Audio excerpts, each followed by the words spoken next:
Mob TV. I want to amplify that we believe that there's a possibility that the international community can be brought to bear, the UN, from the Declaration of Human Rights all the way through. This is a very, very serious matter. There's something that I didn't mention, and I hesitate to mention because I am not Nigerian, although I think Dr. Lloyd has bestowed upon me the honorary title of Nigeria Man.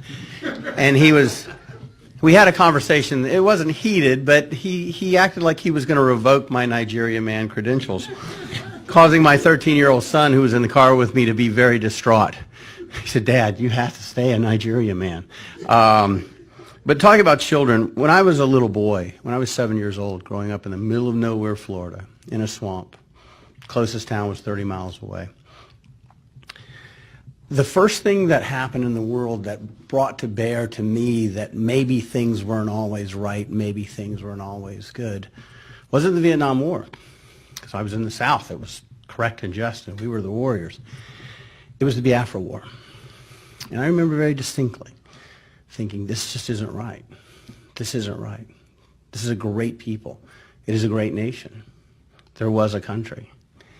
And then later when I learned, something most people don't know, that there is a plausible argument that democracy began in Igbo land. The very first written constitution on this planet was written by the Igbo people. The very first democracy that involved self-governance, that worked for everybody, not just the Greek wealthy, but everybody, was in Igbo land. And the very first democracy that permitted women leaders was in Igbo land. The West, Europe, we were still in the Dark Ages. And yet the Igbo had figured out a way to have a just and meaningful government and a just and meaningful society and due process and fairness. And to this day, you see a great many Igbo leaders that are women.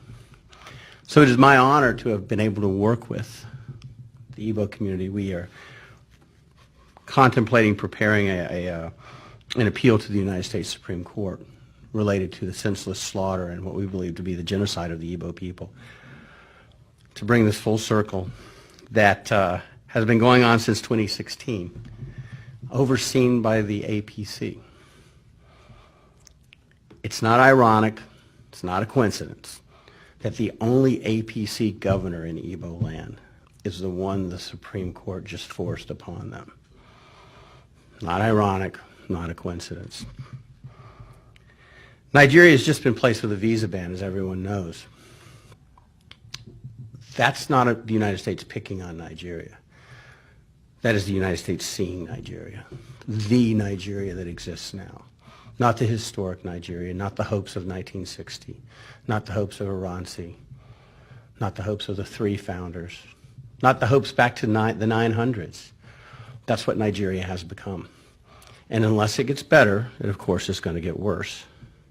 It cannot get better unless the judiciary can be a bulwark against the corruption, against the senseless slaughter, the genocide, the tribal hatred, the regional issues of one part of the country gets to have the oil, one part of the country gets to grow the food, the other part of the country gets to have the finance and the business, and then the rest of the country gets to have the guns and the power and tells the rest of the country what to do, or else they will perish. That's just the start. And the visa ban is just a start. If you read President Trump's words, compared to what he said about the other nations, it was as harsh or harsher than any other nation. He did not write this, or this wasn't written as though it were addressed to a strategic and historic ally. He was tougher on Nigeria in some regards than he was on the Sudan. And Sudan, who has been on the terrorist list for a long time, rightly or wrongly, that's where Osama bin Laden lived. That's where Al-Qaeda was born and nourished and nurtured. And yet, if you look at the visa ban for people from the Sudan, it is hopeful. You can get off of this. In Nigeria, it is far more stern. So the people of Nigeria need to understand this. And the Supreme Court needs to understand. They have an opportunity to correct a wrong.